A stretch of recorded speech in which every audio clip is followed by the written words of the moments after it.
Saudamos com a paz do Senhor Jesus a todos os nossos queridos irmãos, amigos que estão aqui nesta tarde de sábado. É um privilégio podermos rever os nossos queridos que se interessam realmente pela profecia da Palavra de Deus.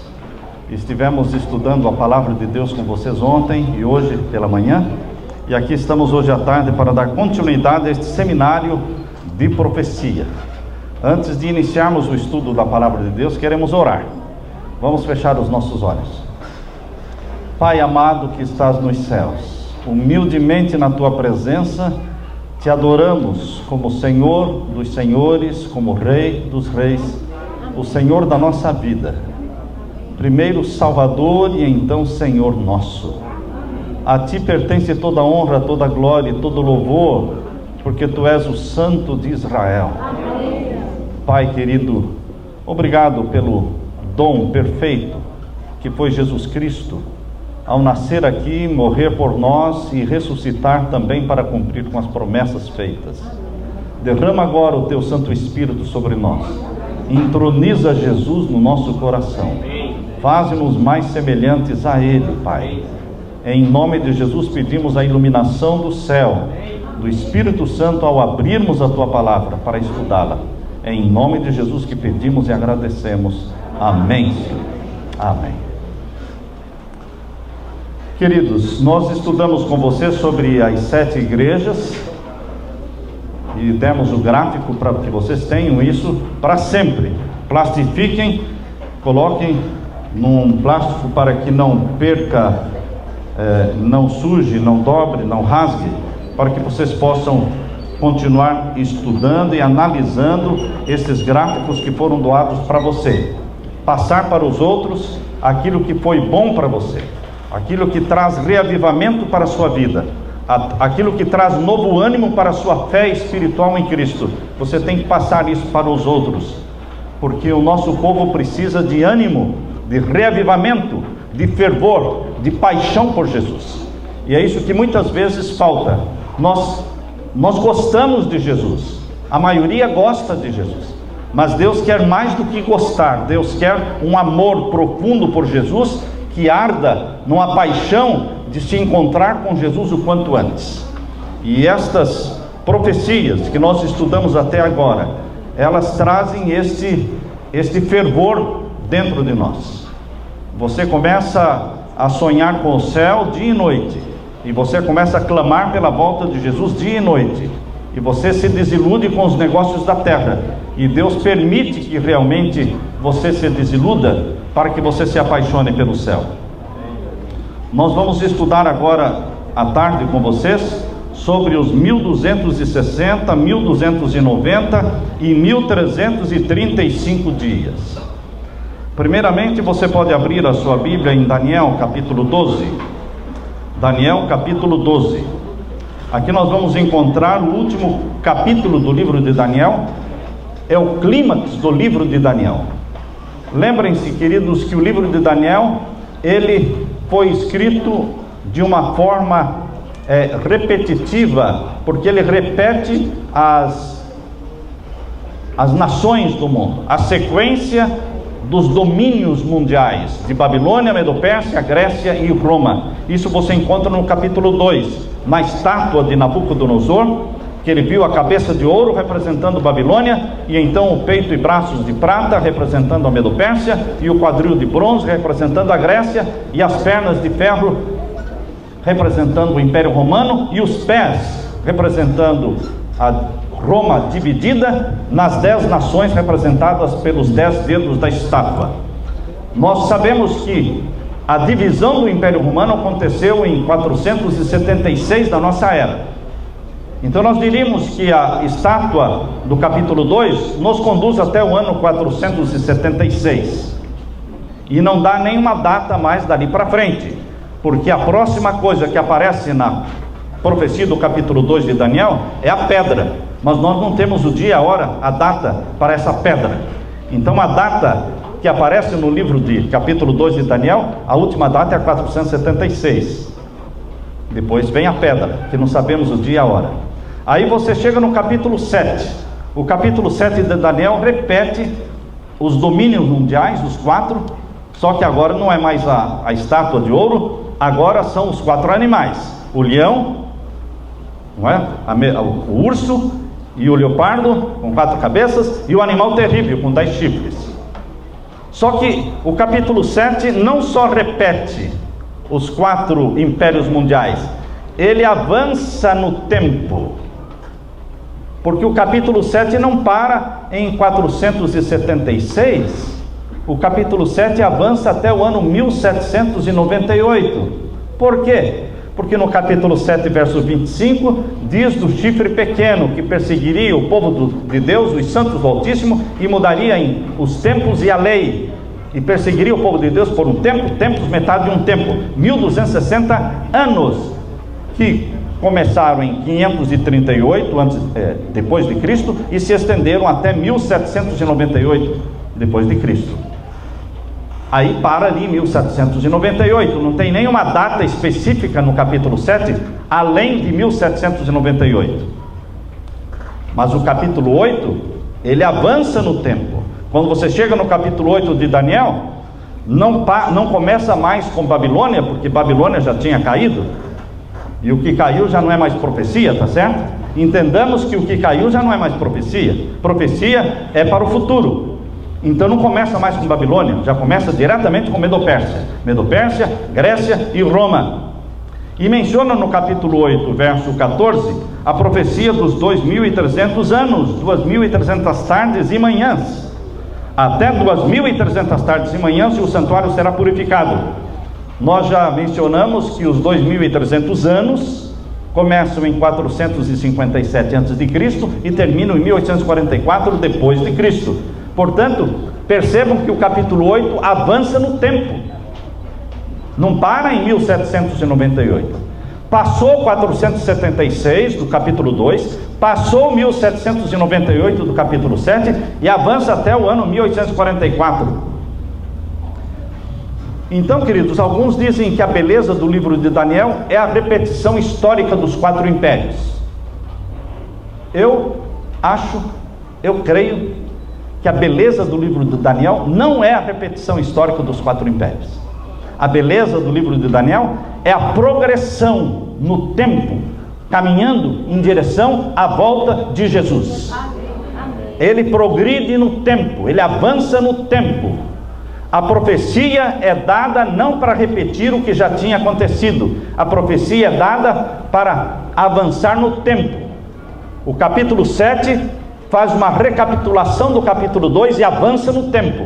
O capítulo 8 faz uma recapitulação do capítulo 7 e avança no tempo. Agora, se esta é a beleza do livro de Daniel, a progressão no tempo, é de se esperar que a última profecia de Daniel, que é a maior de todas, capítulo 11, avance no tempo também. Se a profecia do capítulo 8 nos leva até 1844, a profecia do capítulo 11 e 12, porque é uma profecia só, todo o quadro profético do capítulo 11 e capítulo 12 é uma profecia só, ela é tão grande, é a maior profecia de Daniel, que não vamos estudar hoje com vocês. Nós vamos estudar especificamente o capítulo 12. Então nós entendemos que o capítulo 12 avança e passa o ano de 1844 e chega então, podem ver aí no capítulo 12, verso 1. Capítulo 12, verso 1. Chega um momento em que aparece Miguel. Vamos ler o capítulo 12, verso 1.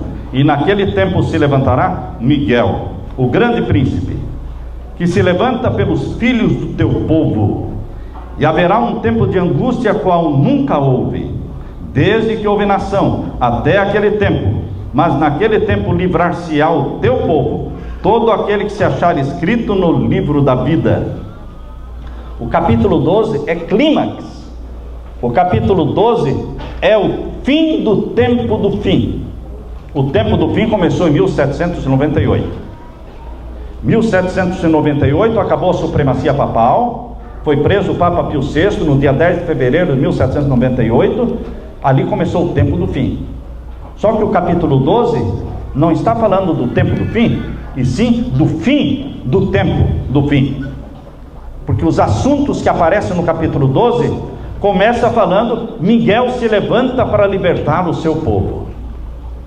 Esse se levantar de Miguel para libertar o seu povo é quando ele se levanta para fechar a porta da graça.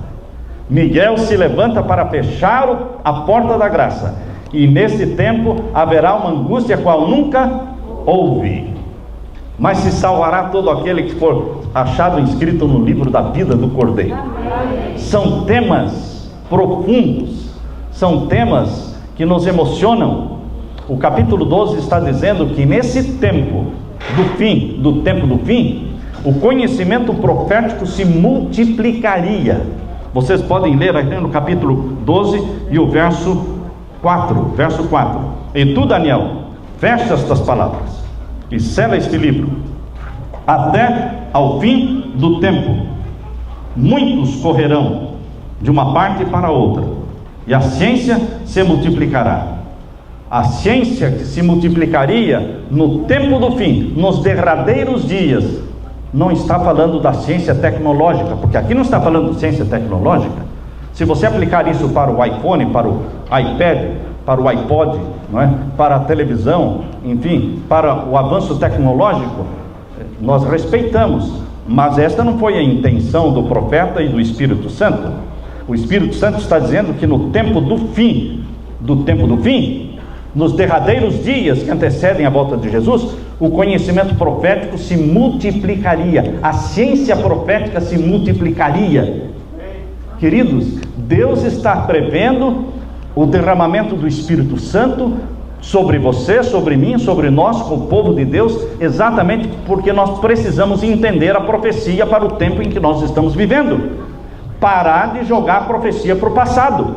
É muito fácil jogar a profecia para o passado, mas nós entendemos que a profecia está falando de coisas que devem em breve acontecer. Capítulo 12, verso 1 começa com o levantar-se de Miguel, o grande príncipe. O nome Miguel é o nome guerreiro do nosso Senhor Jesus Cristo. O Filho de Deus tem vários nomes.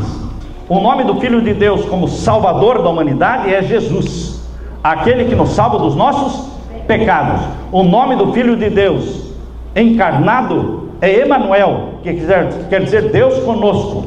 O nome do Filho de Deus, guerreiro, quando ele guerreia contra Satanás, não é Jesus, não é Emanuel, é Miguel. Miguel é aquele nome guerreiro. Sempre que Jesus está em batalha contra Satanás, o nome é Miguel. E Miguel quer dizer aquele que é como Deus. Satanás queria ser como Deus, e agora o Filho de Deus diz: eu, Miguel, estou batalhando com você, porque só existe um que é como Deus. Só existe um que é como Deus, Miguel. E a Bíblia o chama de o arcanjo Miguel. Arcanjo, queridos, não existem 3, 4, 5 ou 10.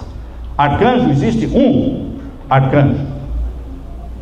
O pecado de Lúcifer foi querer ser arcanjo. Ele, como um anjo poderoso, o mais lindo, o mais belo, o mais inteligente, o mais poderoso do céu, ele queria ser também chefe dos anjos. E arcanjo quer dizer chefe dos anjos. Mas Deus, o Pai, marcou uma reunião, lá numa reunião celestial, e introduziu o Filho, e apresentou o Filho como chefe dos anjos. Quando Deus, o Pai, introduziu o Filho e apresentou como chefe dos anjos, Satanás ficou ardendo em ciúmes, e todos os anjos se curvaram diante de Miguel, o grande príncipe, o chefe dos anjos. E Satanás, Lúcifer, ele também se encurvou, mas ele estava ardendo em ciúmes, porque ele queria ser o arcanjo, o chefe dos anjos. Mas Deus, o Filho, foi escolhido como o chefe dos anjos. Queridos, então todas as vezes que Jesus está em guerra com Satanás, o nome que ele usa é o de guerra, Miguel, aquilo que ele queria ser. Satanás, ele toma para si, ele quer ser o que Jesus é. Jesus é chamado de estrela da manhã. Abra sua Bíblia em Apocalipse capítulo 22. Apocalipse capítulo 22. Aqui nós lemos Apocalipse capítulo 22. Vamos ler então o verso 16. Apocalipse 22, verso 16. Eu, Jesus, enviei o meu anjo para vos testificar estas coisas nas igrejas. Eu sou a raiz e a geração de Davi, a resplandecente estrela da manhã. Quem está falando? Jesus, a resplandecente estrela da manhã. E agora vejam Isaías capítulo 14. Isaías capítulo 14. Percebam agora o diálogo que é feito entre Deus e Satanás. E veja como Deus fala com Satanás. Isaías capítulo 14, verso 12. Todos acharam? Vamos ler, capítulo 14 de Isaías, verso 12. Como caíste do céu, ó estrela da manhã, filha da alva? Como foste lançado por terra, tu que debilitavas as nações? E tu dizias no teu coração: eu subirei ao céu, acima das estrelas de Deus exaltarei o meu trono, e no monte da congregação me assentarei da banda dos lados do norte. Subirei acima das mais altas nuvens, e serei semelhante ao Altíssimo, e contudo, tu serás levado ao inferno, e ao mais profundo do abismo. A primeira pergunta que Deus faz para Satanás é: como caíste do céu, ó estrela da manhã? Por que Deus chama Satanás de estrela da manhã? Queridos, você vê aqui a verdadeira estrela da manhã, Deus Filho, Jesus, Miguel. Você vê aqui ele falando num diálogo com Satanás, que queria ser a estrela da manhã. Queria ser, não é, nunca foi, nunca será, mas ele queria ser o chefe dos anjos. Ele queria ser a estrela da manhã. Agora a verdadeira estrela da manhã pergunta para a falsa estrela da manhã: como caíste do céu, ó estrela da manhã? Estão percebendo? É como um gerente de banco que descobre que o contador está fazendo um complô para derrubá-lo e ocupar o lugar dele de gerente do banco. E nesse complô, nessa rebelião, ele é descoberto. Ele é descoberto e é demitido do banco. E agora, antes do contador sair do banco, o gerente do banco se aproxima dele e coloca a mão no ombro e diz: e daí, gerente do banco? Como está você? O verdadeiro gerente perguntando para aquele que queria ser gerente: e daí, gerente do banco? Por que foste despedido? Por que estás indo embora? Estão percebendo aqui a verdadeira estrela da manhã, que é Jesus, perguntando para a falsa estrela da manhã: como caíste do céu, estrela da manhã, filha da alva? Como foste lançado por terra? Tu que debilitavas as nações, tu que dizias no teu coração o quê? Eu subirei ao céu, acima das estrelas, exaltarei o meu trono, subirei acima das mais altas nuvens, serei semelhante ao Altíssimo. E agora Jesus diz: você será lançado no abismo. Ele passou a ser chamado anjo do abismo, a besta do abismo. Queridos, Jesus Cristo agora aparece em Daniel capítulo 12. Volte para Daniel capítulo 12. Ele é o Miguel, o grande príncipe, que se prepara para a última grande guerra, a guerra para libertar o povo de Deus do decreto de morte. Haverá um decreto de morte pendente sobre a sua cabeça, meu irmão, que guarda os mandamentos de Deus. Um decreto de morte semelhante àquele dos dias da rainha Esther. Mas Miguel, o grande príncipe, se levanta para libertar o seu povo. Amém. E aqui diz: e será liberto, livrar-se-á o teu povo, todo aquele que se achar inscrito no livro. E o verso 2: muitos dos que dormem no pó da terra ressuscitarão, uns para a vida eterna e outros para vergonha e desprezo eterno. Quando vai se cumprir esta ressurreição do capítulo 12, verso 2? Muitos pensam que esta ressurreição do capítulo 12, verso 2, é a ressurreição da volta de Jesus. A ressurreição da volta de Jesus está em João. Lá fala que haverá uma ressurreição em que todos serão ressuscitados, uns para a vida e outros para a morte. Mas aqui é uma ressurreição parcial, irmãos. Parcial, porque diz: muitos dos que dormem no pó da terra. Não são todos. Muitos que dormem no pó da terra, não todos, serão ressuscitados. Uns para vida eterna, outros para vergonha e desprezo eterno. É uma ressurreição especial, parcial. Agora, junte este verso com Apocalipse capítulo 1, verso 7. Junte este verso com Apocalipse capítulo 1, verso 7. E aqui você vai ver outro verso falando de uma ressurreição parcial também. Uma outra ressurreição parcial. Capítulo 1 de Apocalipse, verso 7. Leiam comigo. Eis que vem com as nuvens, e todo olho verá, até os mesmos que o traspassaram, e todas as tribos da terra se lamentarão sobre ele. Sim, amém. Aqui está falando que aqueles que traspassaram Jesus, aqueles que mataram Jesus, serão ressuscitados para verem Jesus descendo do céu com poder e glória. Mas a ressurreição dos ímpios, irmãos, ela só ocorre quando? No final dos 1000 anos.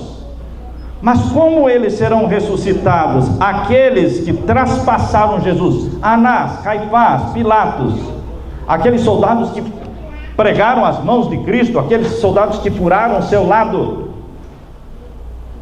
Como é que eles verão Jesus descendo do céu com poder e glória? Eles serão ressuscitados numa ressurreição especial, chamada de parcial, para assistirem à volta de Jesus, e morrerão de novo.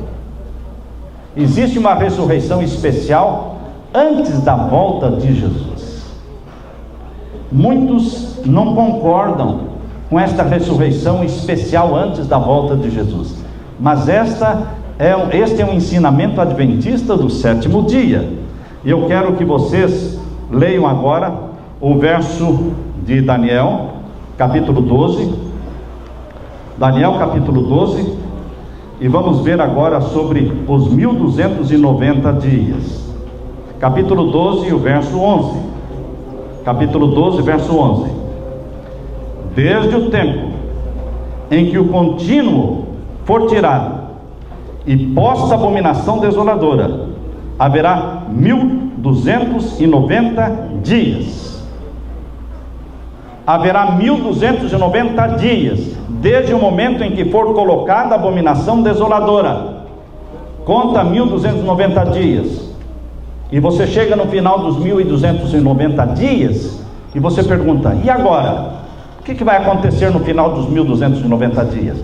O que vai acontecer no final dos 1290 dias está dentro do capítulo 12. Não fuja do contexto. Os acontecimentos do capítulo 12 estão dentro do capítulo 12. No final dos 1290 dias ocorre a ressurreição especial daqueles filhos de Deus que morreram na fé da mensagem do terceiro anjo, mais os ímpios que participaram da morte e da crucifixão de Jesus Cristo. Salvos que morreram de 1844 para cá, na fé da mensagem do terceiro anjo.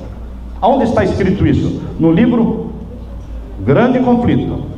No livro Grande Conflito tem um texto que fala que todos os salmos, página 637, Grande Conflito, página 637, estão vendo aí?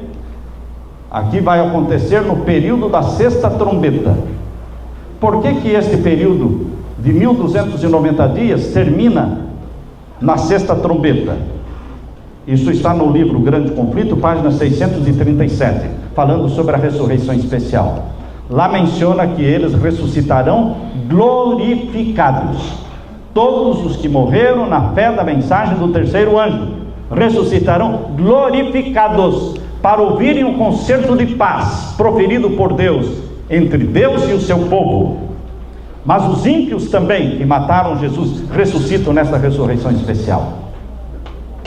Agora, queridos, por quê? Como é que nós podemos saber o momento em que começam os 1290 dias e o momento em que termina os 1290 dias? Nós temos eventos mencionados na palavra de Deus e eventos mencionados no livro Grande Conflito. O Espírito Santo que inspirou a palavra de Deus também inspirou o livro Grande Conflito. Estão falando dos mesmos assuntos, os eventos finais. Se nós lemos lá no livro Grande Conflito, página 637, que os que morreram na fé da mensagem do terceiro anjo ressuscitarão glorificados para ouvirem o concerto de paz proferido por Deus com seu povo, e que eles depois vão ver a lei de Deus estampada no céu, os 10 mandamentos. Isso acontece antes da volta de Jesus. Você pode ler a Grande Conflito, página 637, capítulo 40. O capítulo 40, que fala da libertação dos santos. A sequência vem assim: página 637, falando da ressurreição especial. Aí nas páginas seguintes fala da lei de Deus estampada no céu. E depois lá na outra página seguinte fala da volta de Jesus, quando haverá ressurreição geral de todos os salvos. São vários acontecimentos em sequência. E esses acontecimentos foram anunciados por Deus na profecia de Daniel 12. A ressurreição especial, ocorrendo no final dos 1290 dias. Quando começam os 1290 dias? Quando for instituída a abominação desoladora. Como é que eu posso saber qual é a abominação desoladora? Mateus capítulo 24, irmãos. Abra sua Bíblia. Mateus 24 vai nos falar o que é abominação desoladora. Mateus capítulo 24, verso 15. Todos acharam? Mateus capítulo 24 e o verso 15. Vamos ler. Quando, pois, virdes que a abominação da desolação, da qual falou o profeta Daniel, está no lugar santo, quem lê, atenda.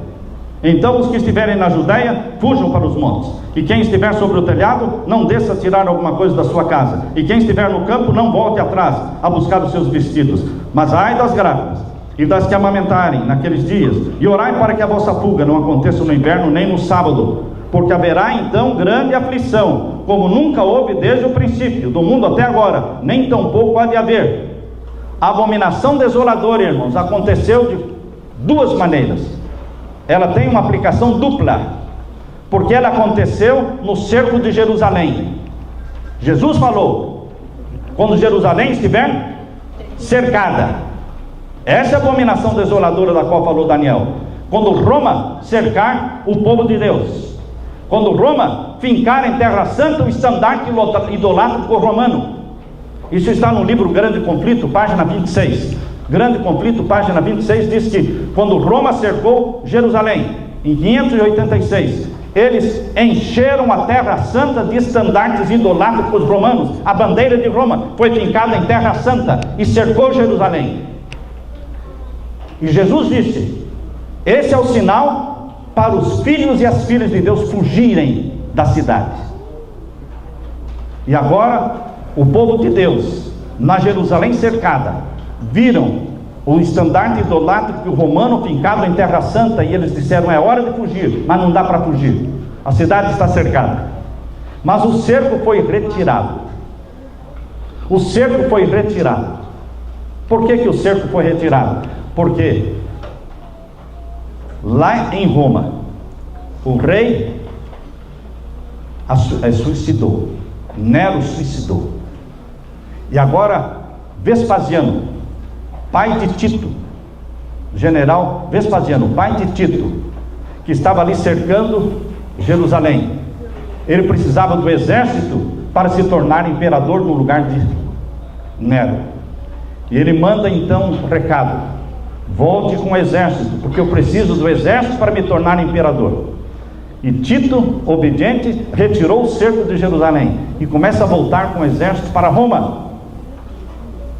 Mas numa altura da viagem, ele recebe outro comunicado do pai Vespasiano, dizendo, não precisa vir mais, Já fui empossado imperador de Roma, já sou imperador de Roma. Volta para Jerusalém e cerca Jerusalém de novo. E agora Tito volta com o exército e cerca Jerusalém pela segunda vez. Mas agora, queridos, não tinha nenhum cristão mais. Nenhum dos seguidores de Jesus estava dentro de Jerusalém. Mas Jerusalém estava entupetada de gente. Jerusalém tinha mais de 1 milhão de judeus dentro dela, mas nenhum cristão. Os cristãos fugiram. E aí Tito veio, cercou e destruiu Jerusalém, e morreram mais de 1 milhão de judeus. Você pode ler esta descrição nas primeiras páginas do primeiro capítulo do livro Grande Conflito. Ali Deus descreve detalhadamente como foi a destruição de Jerusalém e a morte de mais de 1 milhão de judeus, mas nenhum cristão, porque atenderam a ordem de Jesus: fujam quando Jerusalém estiver cercada. Isso se cumpriu com o cerco de Jerusalém por Roma. Agora, queridos, quando vocês abrem o livro Maior Discurso de Cristo, anote isso aí: Maior Discurso de Cristo, página 105. E o Maior Discurso de Cristo, página 30, aliás, o Grande Conflito, página 36. Grande Conflito, página 25, 26 e página 36 do Grande Conflito. Quando você lê Ellen White comentando sobre o cerco de Jerusalém, a abominação desoladora, ela fala assim: esta profecia tem dupla aplicação. Dupla aplicação, porque aplica-se para o cerco do povo de Deus por Roma no passado, e aplica-se ao tempo em que Roma novamente vai cercar o povo de Deus no futuro. No tempo do fim, o povo de Deus será novamente cercado por Roma, e Roma vai plantar no meio do cristianismo, no meio da cristandade. Roma vai fincar o estandarte idolátrico romano. Qual é a bandeira de Roma hoje? O estandarte idolátrico romano, que está sendo plantado no meio da cristandade no mundo inteiro. O domingo. Este é o sinal de autoridade. Esta é a bandeira de Roma, que demonstra submissão a Roma. E queridos, quando o decreto dominical e o estandarte idolátrico romano for plantado no meio da cristandade, foi estabelecida a abominação desoladora dos últimos dias. Então você conta 1290 dias para que aconteça o que está em Daniel capítulo 12, verso 2, irmãos. Voltando agora para Daniel. Voltando para Daniel capítulo 12, verso 2. Ao acabarem os 1290 dias, haverá então a ressurreição especial. Nós temos 3 períodos de tempo, irmãos, para o tempo do fim. Os 3 períodos de tempo, 2 deles estão em Daniel 12. O primeiro é 1290 dias e o segundo é 1335 dias. E lá em Apocalipse capítulo 13, verso 5, nós temos mais um período de tempo para o tempo do fim. Vamos ver lá em Apocalipse capítulo 13, verso 5. Apocalipse capítulo 13 e o verso 5. Todos achando? Poderemos ler capítulo 13, verso 5 de Apocalipse. E foi-lhe dada uma boca para proferir grandes coisas de blasfêmias, e deu-se-lhe poder para continuar por 42 meses. Quando é que vai ser dada autoridade e poder para que a besta reine por 42 meses? Diz o verso 5, que é quando o mundo adorar a besta. Verso 4 diz que: e adoraram o dragão que deu à besta o seu poder, e adoraram a besta, dizendo: quem é semelhante à besta? Quem poderá batalhar contra ela? Quando é que vai ser dado todo esse poder mundial, todo esse domínio mundial, toda essa adoração mundial à besta que subiu do mar, ao poder papal? Quando isso vai acontecer? A Bíblia diz que ele foi ferido de morte, capítulo 13 e o verso 3. Capítulo 13, verso 3. E viu uma das suas cabeças como ferida de morte. Isso aconteceu quando, irmãos? No dia 10 de fevereiro de 1798. E agora? E a sua chaga mortal foi curada. Quando é que a chaga mortal que foi feita contra o papado começou a ser curada? 1929. Percebam, queridos, que em 1798 o Papa foi preso e morreu na prisão. Em 1929, não, antes um pouco, irmãos, 1870, o papado recebeu mais uma ferida mortal. Sabem por quê?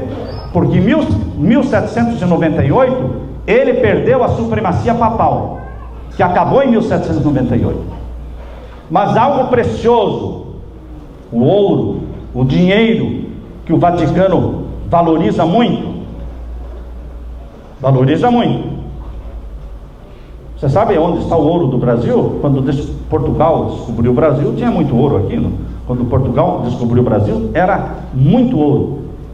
E não está em Portugal, porque Portugal é um dos países mais pobres do mundo, irmãos.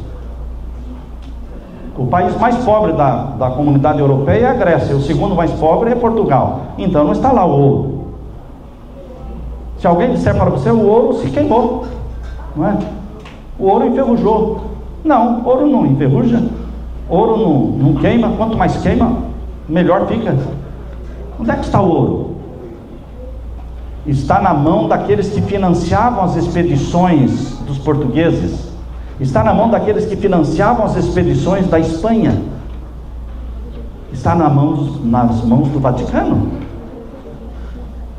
Queridos, eles são os donos do ouro. Mas a Bíblia está dizendo, queridos, a Bíblia está dizendo que este poder, ele foi ferido de morte em 1798, quando perdeu a supremacia papal. Mas não perdeu os estados papais, o dinheiro. O Vaticano tinha 20 cidades. Quantas cidades? 20 cidades, cujos impostos entravam direto para a igreja de Roma. E isso acabou em 1870. Garibaldi, casado com uma brasileira, Anita Garibaldi. Garibaldi acabou, tomou os estados papais, acabou com os estados papais em 1870. E agora Roma, o Vaticano, estava preso no Vaticano em protesto contra a perda dos estados papais. E os papas permaneceram presos no Vaticano sem aparecer em público e sem sair do Vaticano desde o tempo da queda papal, da queda dos estados papais, até 1929. Só em 1929 que eles voltaram a aparecer em público, porque em 1929 foi devolvido para o Vaticano o Estado papal. O Estado papal agora que existe chama-se Estado do Vaticano. Passou a ter a sua bandeira, a sua moeda, a sua guarda, e a guarda papal é a guarda suíça. Se a guarda papal é a guarda suíça, quem seriam os donos dos bancos suíços? Onde estariam guardados os tesouros do Vaticano? Queridos, nós sabemos que em 1929 foi assinado o Tratado de Latrão. E no Tratado de Latrão, Itália se comprometeu a devolver o dinheiro que o Vaticano perdeu durante todos estes anos em que eles perderam os estados papais, as 20 cidades. Agora, imaginem o dinheiro que foi pago para o Vaticano, reembolsando o prejuízo desde 1870. 1870 a 1929 são quantos anos? 59 anos. Eles receberam isso em dinheiro, era uma fortuna. Isso consta no Tratado de Latrão. E eles então abriram o Banco do Vaticano. O Banco do Vaticano foi aberto com o dinheiro recebido desta transação, deste reembolso pelos prejuízos. Queridos, a recuperação do poder papal será em duas fases. Está sendo em duas fases, porque a queda papal foi em duas fases. 1798 houve a prisão do Papa e o fim da supremacia papal. 1870 houve a queda e a perda dos estados papais. Agora a recuperação da ferida mortal será também em duas fases. Em 1929 recuperou-se não a supremacia papal, mas recuperou-se o Estado papal. certo? O Estado papal em 1929. E a supremacia papal, quando vai ser recuperada? Quando for instituída a abominação desoladora dos últimos dias. Quando o estandarte idolátrico romano for plantado no meio da comunidade cristã do mundo, então realmente o papado terá recuperado totalmente, a ferida terá sido curada totalmente. Portanto, queridos, em 1929 começou a cura da ferida mortal, mas ainda não se cicatrizou. Estamos aguardando o decreto dominical, abominação desoladora dos últimos dias. Em Daniel capítulo 12, irmãos, voltando para Daniel capítulo 12, vejam aí, Daniel capítulo 12 e o verso 11, diz assim, capítulo 12, verso 11: desde o tempo em que o contínuo for tirado, a contínua intercessão de Cristo tem a ver com o santuário do céu. O santuário do céu será anulado na face da terra. Quando anularem a lei de Deus, os 10 mandamentos terão anulado o quê? O santuário celestial. Porque o lugar mais santo do santuário fica onde? No Santíssimo. E o que é que existe no Santíssimo? A arca do concerto, os 10 mandamentos. Quando os 10 mandamentos forem anulados na terra, terá sido anulado o santuário do céu, apagado o santuário celestial da mente dos homens. A lei de Deus será anulada, será tirado a contínua intercessão de Cristo, e vai ser estabelecida a abominação desoladora. Decreto dominical. Você conta então 1290 dias. 3 períodos de tempo: 1260 dias, que são os 42 meses de Apocalipse 13, verso 5. 42 meses vezes 30 são 1260. Então 1260 dias começa com o decreto dominical. Os 1290 dias começam com o decreto dominical. E os 1335 dias do verso 12, capítulo 12, verso 12 de Daniel, leia aí comigo. Daniel capítulo 12, verso 12: bem-aventurado o que espera e chega até 1335 dias. Bem-aventurado quer dizer que é muito feliz essa pessoa que consegue chegar até o final dos 1335 dias. Por quê? Porque no final dos 1335 dias vai acontecer algo muito maravilhoso, muito espetacular para os filhos do Deus vivo, para os santos do Altíssimo. Será o que vai acontecer no final dos 1335 dias? Tão maravilhoso. Alguém diz: é a volta de Jesus. Não, não é a volta de Jesus, porque seria uma profecia marcando o quê? A data da volta de Jesus. Seria uma profecia falsa. Ninguém pode fazer uma profecia marcando a data da volta de Jesus. Mas o que é que de bem-aventurado existe no final dos 1335 dias? O que é que diz no livro Grande Conflito que vai acontecer ao ser tocada a 7ª trombeta? Ao ser tocada a 7ª trombeta, a lei de Deus vai ser estampada no céu. A arca do concerto será vista no céu. Apocalipse capítulo 11, verso 19. E em Apocalipse capítulo 10, verso 7, diz que ao ser tocada a 7ª trombeta, Deus vai revelar o quê? O segredo seu. Qual é o segredo de Deus? O dia e a hora da volta de Jesus. Por isso a Bíblia diz: bem-aventurado aquele que chega aos 1335 dias, porque eles, contemplando no céu a lei de Deus, os 10 mandamentos, depois eles vão ouvir Deus falando o dia e a hora da volta de Jesus. Bem-aventurado aquele que chega até 1335 dias. Queridos, os 1335 dias começam com a abominação desoladora, igual aos 1290, igual aos 1260. Só que os 1260 são 1260 dias literais de supremacia papal no tempo do fim. E os 1290 vão até a ressurreição especial dos salvos que ressuscitam glorificados. Todos aqueles que morreram na fé da mensagem do terceiro anjo, mais os ímpios que traspassaram Jesus, eles ressuscitam no final dos 1290.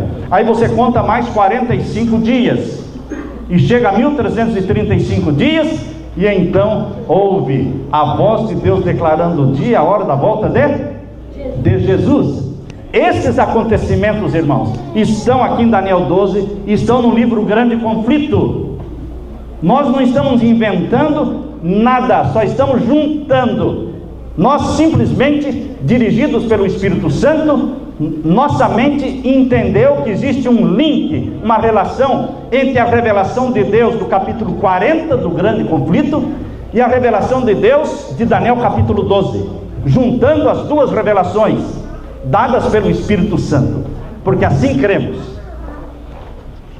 Agora vocês, neste gráfico, vocês percebem que existem aqui 794 dias entre o decreto dominical e o que? O fechamento da porta da graça. Esses dias não são exatos, irmãos. Isso aqui nós colocamos somente para ter uma ideia do tempo que existe entre o decreto dominical e o fechamento da porta da graça. É um tempo aproximado, porque ninguém sabe o dia em que a porta da graça vai se fechar, ninguém sabe, mas nós podemos saber um tempo aproximado, para saber que não existe muito tempo, é pouquíssimo tempo entre o decreto dominical e o tempo da proclamação do alto clamor, sai dela, povo meu, e a conversão da grande multidão. É pouco tempo, é em torno de 2 anos e pouco, em torno de 790, 780 dias. Por quê? Como é que nós chegamos a essa conclusão? Nós pegamos os 1335 dias, pegamos os 1335 dias que começam com o decreto dominical e vão até o quê? A lei de Deus estampada no céu e Deus declarando o dia, a hora da volta de Jesus. Quando vai acontecer a lei de Deus estampada no céu e a voz de Deus declarando o dia, a hora da volta de Jesus? Quando vai acontecer? Na 7ª trombeta. Então nós já sabemos, irmãos, que entre o decreto dominical e a 7ª trombeta existem 1335 dias. Entenderam? 1335 dias existem entre o decreto dominical, que se torna universal, e a 7ª trombeta declarando o dia, a hora da volta de Jesus. A 7ª trombeta. Agora, para você saber quanto tempo dura entre o decreto dominical e o fechamento da porta da graça, você diminui, você deduz esse período de tempo da 6ª trombeta. Quanto tempo vai durar a 6ª trombeta? 391 dias.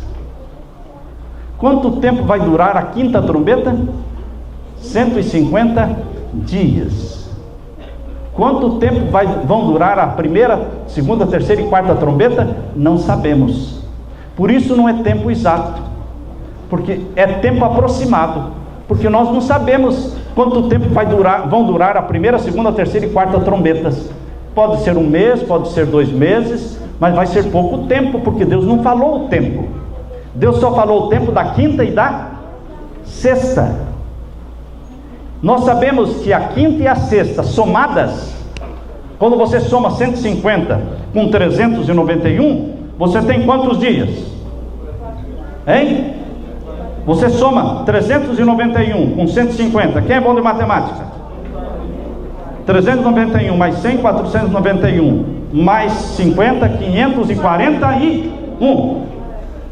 Entre a 5ª e a 6ª trombeta você tem 541 dias. Se você não sabe quanto tempo vão ser as primeiras 4, então você usa os 541 dias para diminuir dos 1335. Se diminui de 1335, diminui 541. Sobra quanto? 794. Por isso que nós dissemos que antes do fechamento da porta da graça, existem em torno de 794 dias. Mas isso pode ser menos, pode ser mais, dependendo do tempo que vai durar a 1ª, 2ª, 3ª, 4ª trombeta. Não é uma data fixa, mas é para você ter uma ideia de quão curto é o tempo para pregar as 3 mensagens angélicas, para a conversão da grande multidão, para a sacudidura do povo de Deus, para o derramamento do Espírito Santo em forma de chuva serôdia e para a conversão da grande multidão, e Jesus então fechar a porta da graça. Após o fechamento da porta da graça começa a primeira trombeta. Após o fechamento da porta da graça começa a primeira trombeta. Não sabemos quanto tempo será a primeira, a segunda, a terceira e quarta, mas sabemos quanto tempo será a quinta e a sexta, 541 dias.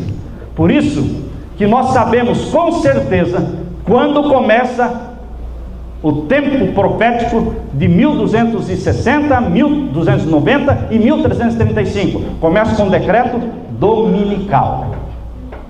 E quando é que termina os 1260 dias? Com a queda papal. Mas o papado vai cair? Vai cair, a história vai se repetir. O papado vai ser nomeado como o grande governador da nova ordem mundial. E o decreto dominical será mundial.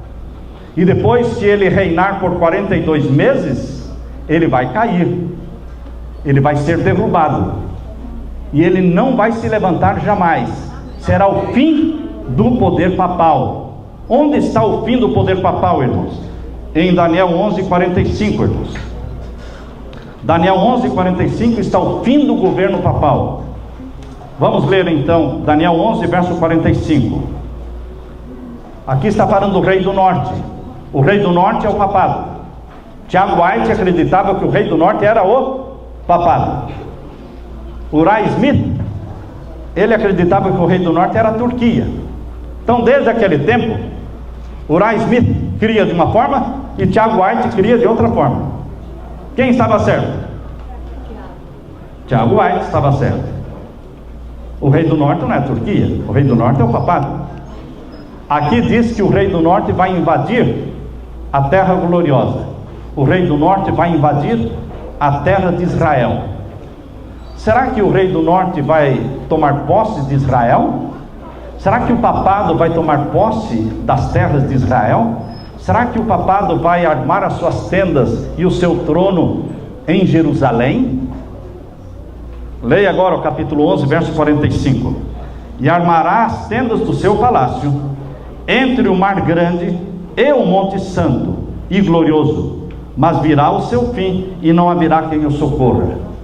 Quando ele estiver dominando esta região chamada entre o mar grande. Qual é o mar grande, irmãos?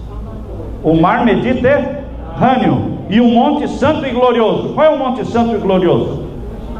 O monte onde era o templo de Jerusalém.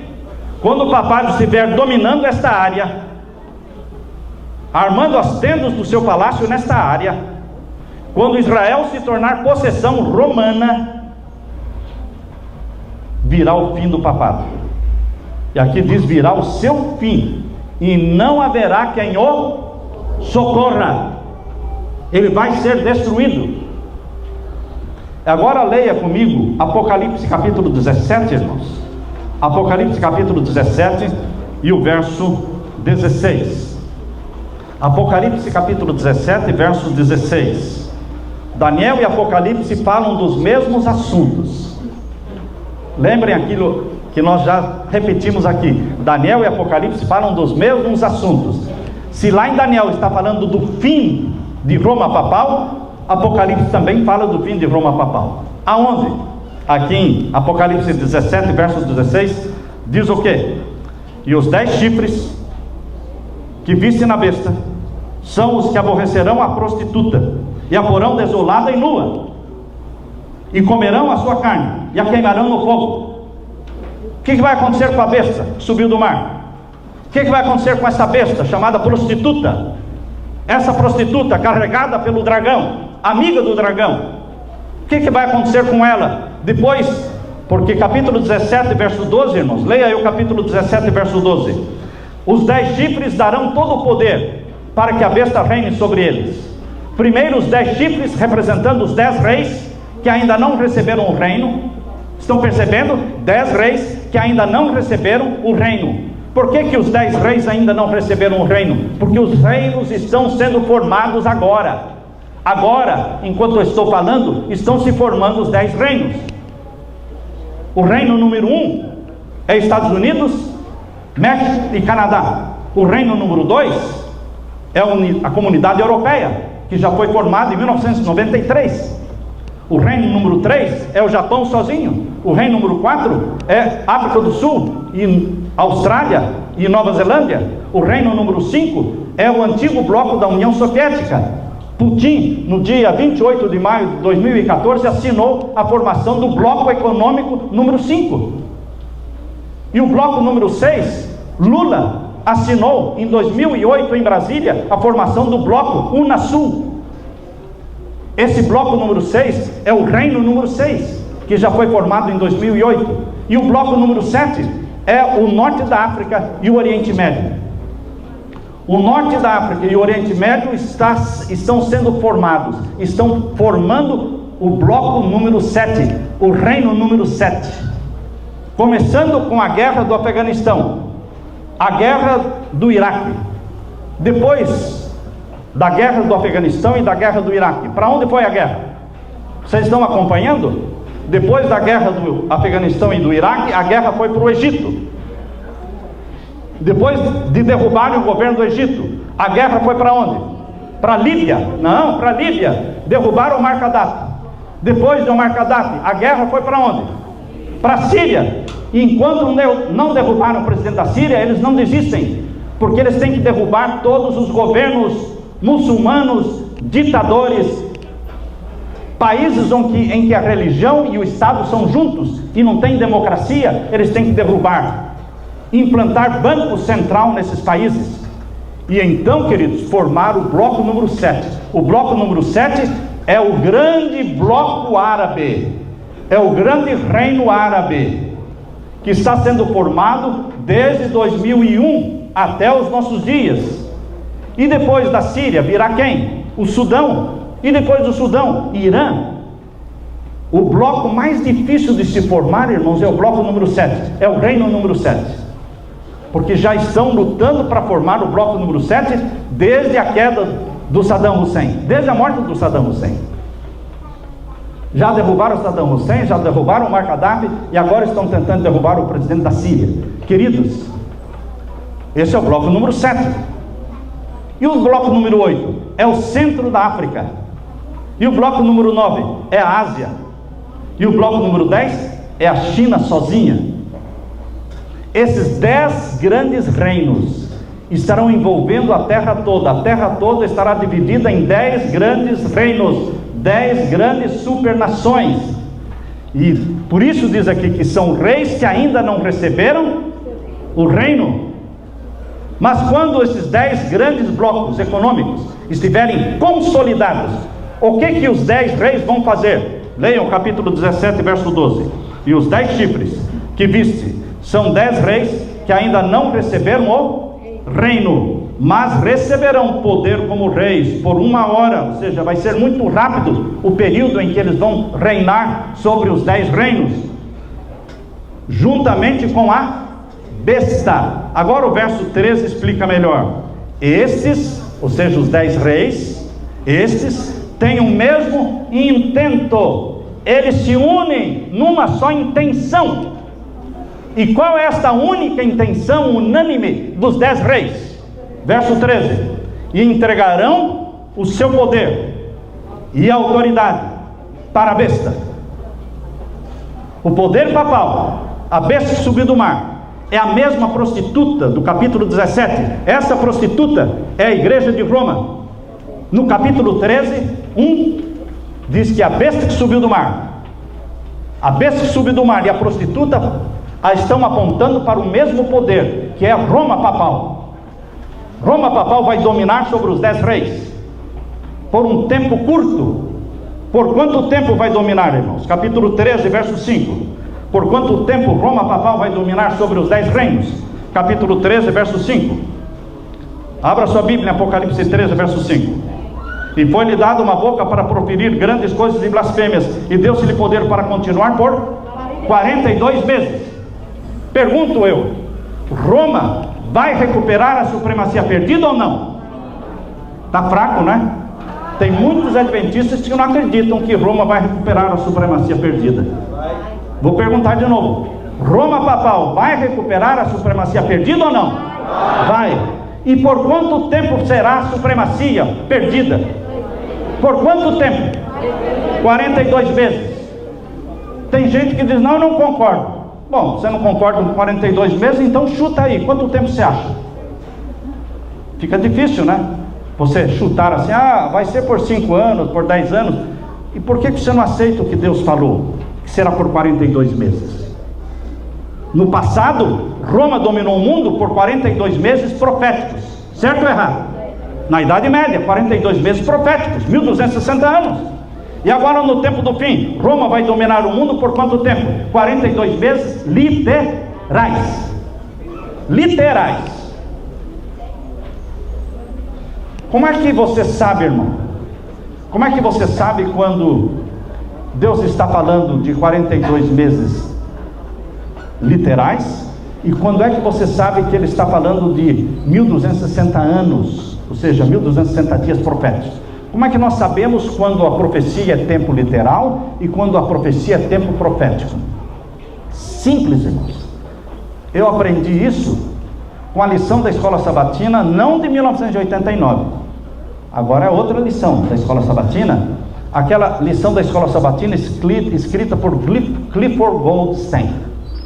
E o título da lição é 1844 e o Juízo Celestial. Alguém tem essa lição? Clifford Goldstein, 1844 e o Juízo Celestial. Ali ele dizia, quando Deus fala de uma forma comum de se falar, é tempo literal. Quando Deus fala de uma forma incomum, é tempo profético. Caiu a minha ficha. Falei, uau, simples assim. Simples assim. Por exemplo, quando Deus fala para Jeremias, o povo de Israel vai ser levado para a Babilônia, e lá eles vão ficar quanto tempo? 70 anos. 70 anos é a forma comum de se falar ou incomum? Hein? Comum. Então é tempo literal. Deus falou para Abraão, a tua descendência vai descer para o Egito, e lá eles ficarão quanto tempo? Quanto tempo a descendência de Abraão ficaria no Egito? 430 anos. Isso é profecia de tempo literal ou tempo profético? Hein? Literal. Por quê? Porque 430 anos é uma forma comum de se falar. Agora, quando Daniel 7,25 diz que o chifre pequeno mudaria a lei de Deus, o tempo e a lei, não é? E perseguiria os santos do Altíssimo por um tempo, tempos, metade de um tempo. Isso é uma forma comum de se falar ou incomum? Incomum. Então é tempo profético. Daniel 8,14, irmãos, quando fala até 2.300 tardes e manhãs e o santuário será purificado. 2.300 tardes e manhãs é uma forma comum de se falar ou é incomum? Então é tempo profético. Apocalipse capítulo 20 diz que Satanás será preso no abismo por quanto tempo? 1000 anos. 1000 anos é a forma comum de se falar ou incomum? Comum. Então é tempo literal. Será que os 1000 anos da prisão de Satanás, será que os 1000 anos do povo de Deus no céu é tempo profético ou é tempo literal? Tempo literal. Porque Deus falou de uma forma comum. Agora eu pergunto, meus queridos, 42 meses é a forma comum ou incomum de se falar? Comum. Então é tempo literal. 1290 dias é a forma comum ou incomum de se falar? Comum. Então é tempo literal. 1335 dias é a forma comum ou incomum de se falar? Comum. Então é tempo literal. Simples assim, irmãos. O Dr. Siegfried Schwantz, ele era desse pensamento. O Dr. Siegfried Schwantz ensinou, e eu tenho a apostila de Daniel, escrita por Siegfried Schwantz, um dos maiores teólogos adventistas. Ele dizia: os 1290 dias lá de Daniel 12 e os 1335 dias lá de Daniel 12 são períodos de tempo literal. Tempo literal que vai se cumprir no tempo do fim. E é isso que nós estamos esperando, irmãos. Que os 1290 dias e os 1335 dias e também os 42 meses de Apocalipse 13, verso 5 sejam profecias de tempo literal. Na Idade Média, Roma dominou o mundo por 1260 anos. Mas agora, no tempo do fim, Roma recupera a supremacia perdida, não de 1260 anos, mas de 1260 dias. Estão percebendo? A Bíblia diz em Mateus capítulo 24, irmãos. Abra sua Bíblia em Mateus capítulo 24. Vejam que Jesus falou sobre o que aconteceria com o tempo no tempo do fim. O que Deus faria com o tempo no tempo do fim. Mateus capítulo 24 e o verso 21 e 22. Leia comigo. Porque haverá então o quê? Grande aflição, como nunca houve desde o princípio do mundo até agora, nem tampouco há de haver. E se aqueles dias não fossem abreviados, nenhuma carne se salvaria, mas por causa dos escolhidos serão abreviados aqueles dias. O tempo da perseguição na Idade Média foi de 1260 anos. O tempo da perseguição e da grande angústia no tempo do fim terá o seu tempo abreviado. Irmãos, como é que Deus abrevia o tempo? Raciocine agora. Para você entender como é que Deus abrevia o tempo, você tem que saber como é que Deus alonga o tempo. Como é que Deus alonga o tempo? Quando os espias foram na terra de Canaã, espiaram a terra durante 40 dias e voltaram com aquele relatório negativo. Só Josué e Caleb deram um relatório positivo. Os outros 10 deram um relatório negativo. E Deus falou: é assim? Vocês espiaram e andaram pela terra prometida 40 dias. Um dia para cada ano.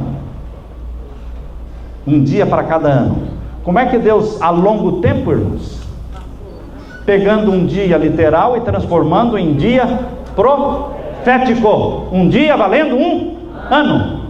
Esse é o sistema de Deus bíblico de alongar o tempo. E qual é o sistema bíblico de Deus para encurtar o tempo, abreviar o tempo? O mesmo sistema, só inverso. É o mesmo sistema inverso. Ele pega os 1260 anos proféticos e transforma em 1260 dias literais. É o mesmo sistema. Está na Bíblia. Deus abrevia o tempo, no tempo do fim. A última grande angústia, irmãos, não pode ser de 1260 anos, porque ninguém se salvaria, ninguém aguentaria, não sobraria nenhum cristão.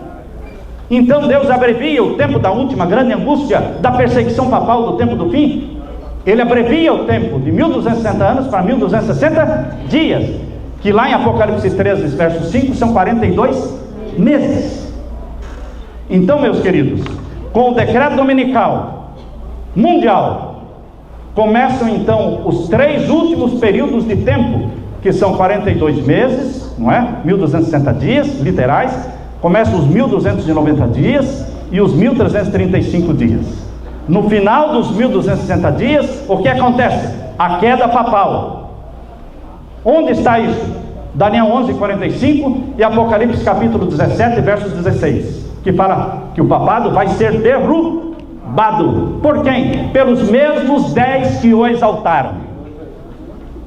Os mesmos 10 reis que o exaltaram na nova ordem mundial, para que ele reinasse sobre tudo e todos. Esses mesmos 10 não vão aguentar mais e vão derrubar o poder papal no final dos 42 meses. 30 dias mais, nós chegamos em 1290 e haverá ressurreição especial. 45 dias mais, chegamos a 1335 dias, e haverá então a lei de Deus estampada no céu, a 7ª trombeta sendo tocada, a lei de Deus estampada no céu, e Deus declarando o dia, a hora da volta de Jesus. Amém? Amém. Amém.